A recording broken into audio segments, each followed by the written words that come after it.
हिंदी कविता के क्षेत्र में प्रतीकात्मकता को लेकर अपने विचार रखने वाले कई कवि हैं। उनमें से कवियों में उदय प्रकाश है। देखिए, उदय प्रकाश की यह तीली एक छोटी सी कविता है। तीली मतलब दिया सलाई है। दिया सलाई का काम जो होता है वो आग लगाना है या ज्वलनशील पदार्थ के रूप में उसे देखा जाता है। कवि ने उसी तीली को प्रतीकात्मक बनाकर अपने भाव विचार व्यक्त किए। उदय प्रकाश का जन्म, पहला परिचय हम देखेंगे।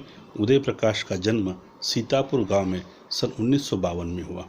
सागर विश्वविद्यालय से विज्ञान के स्नातक होने के पश्चात भी हिंदी में स्नातकोत्तर उपाधि प्राप्त की और हिंदी जगत में एक कवि, पत्रकार, कथाकार, फिल्मकार के रूप में वे आज प्रसिद्ध है। अनेक भारतीय भाषाओं में उनकी रचनाएं अनुवादित हो चुकी हैं। उपरांत और मोहन दास कहानियों पर कई फिल्म बन चुकी है। वे टीवी धारावाहिक के निर्देशक और कथाकार भी रहे।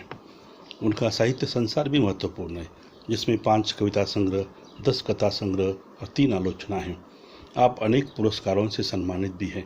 कम शब्दों में बहुत कुछ कहना ये उनकी क्षमता है। प्रस्तुत कविता इसका उदाहरण भी है। देखिए कि प्राचीन काल से अच्छी वस्तु निर्माण करने में कई बरस लगते हैं, मगर उसे नष्ट करने के लिए बहुत कम समय लगता है।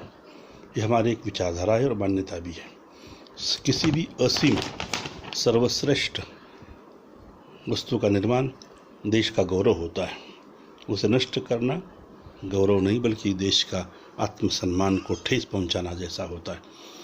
ये कहते हैं कवि कि कम समय में कई ताजमहल जैसे महान शिल्प वस्तुओं का निर्माण करने में कई बरस लगे हैं, मगर इतिहास साक्षी है कई राजा महाराजाओं ने, बादशाहों ने हिंदुस्तान में कई ऐसे ऐतिहासिक स्थलों को नष्ट कर दिया जिससे इतिहास भी नष्ट हो चुका है। इसलिए देश की अस्मिता का चित्रण, प्रमाण व वस्तुएं होती हैं। इसलिए एक कवि इस कविता में कहता है, किसी की अस्मिता, गरीब का घर, नारी की जवान देह, अस्मत को नष्ट करने के लिए बहुत कम समय लगता है। उसके लिए तीली जैसी छोटी वस्तु भी काम कर सकती है। इसलिए कवि संदेश देता है कि ध्यान रहे, किसी वस्तु का निर्माण करना कष्ट साध्य होता है, सरल संभव नहीं, मगर उसका ध्वंस करना, उन्हें नष्ट करना अत्यंत कम समय में सहज संभव होता है। इसलिए प्रस्तुत कविता में कवि कहता है, प्राचीन वस्तु, लेख, पांडुलिपि जैसे चीज़ों को बनाने में हमारे देश के महापुरुषों ने काफ़ी समय लगा दिया है, काफ़ी कष्ट पड़े हैं और समय, धन खर्च करने के बाद उसका निर्माण हुआ है।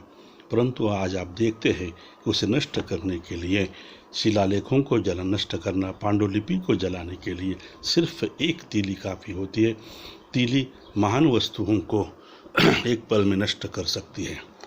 आज तक न पढ़ी लिखी, कवि कहता है, आज तक न पढ़ी लिखी महान सभ्यता, लिपि, नायकों के चरित्र, किसी समाज की गाथा, समूह की अस्मिता, किसी गरीब का घर या किसी जवान नारी की देह को राख करने के लिए एक तीली काफ़ी होती है। आस्था का प्रतीक ईश्वर, धर्म के पैगंबर की महिमा नष्ट करने के लिए भी एक तीली काफ़ी है। किसी गुरीला, बंदर या गुंडे की हरकत महान वस्तुओं को, महान चीज़ों को नष्ट कर देती है। चाकू, ब्लेड, तीली अपराधी का पराक्रम अन्य अल्प वस्तुओं के लिए हानिप्रद होता है। मोनालिसा का सर्वश्रेष्ठ चित्र भी उसकी हंसी में किसी चीज़ों को पल भर में नष्ट कर सकता है। इसलिए स्थापत्य को बेजोड़ नमूना, इतिहास से संपन्न ऐसी वस्तुएं, सबसे प्रसिद्ध ऐसा संगमरवर का सुंदर अद्भुत ताजमहल, जिसका गुंबद मलबे में परिवर्तन करने के लिए कुछ समय ही काफ़ी होता है। कवि कहता है, राजधानी की सड़क पर किसी कवि, सन्यासी, सूफी या किसी विरोधी को चुप करने के लिए औस का शीशा काफ़ी है, अर्थात सबसे संक्षिप्त, सरल ये प्रतिक्रिया है, प्रक्रिया है कि महान चीज़ों को खत्म करना सहज संभव है, मगर उसका निर्माण करना यह कठिन काम बनता है।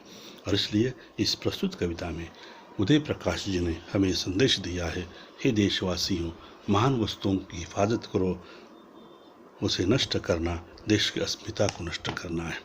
वस्तु का निर्माण करने के लिए हजारों हाथ लगते हैं, सैकड़ों साल बीत जाते हैं, लाखों की संपत्ति खर्च होती है, मगर उसे नष्ट करने के लिए एक पल, एक तीली, एक अमानवीय विचार काफ़ी होता है। उसे त्यागना ही देश के लिए आवश्यक है, देश की संस्कृति के लिए, सुरक्षा के लिए आवश्यक है।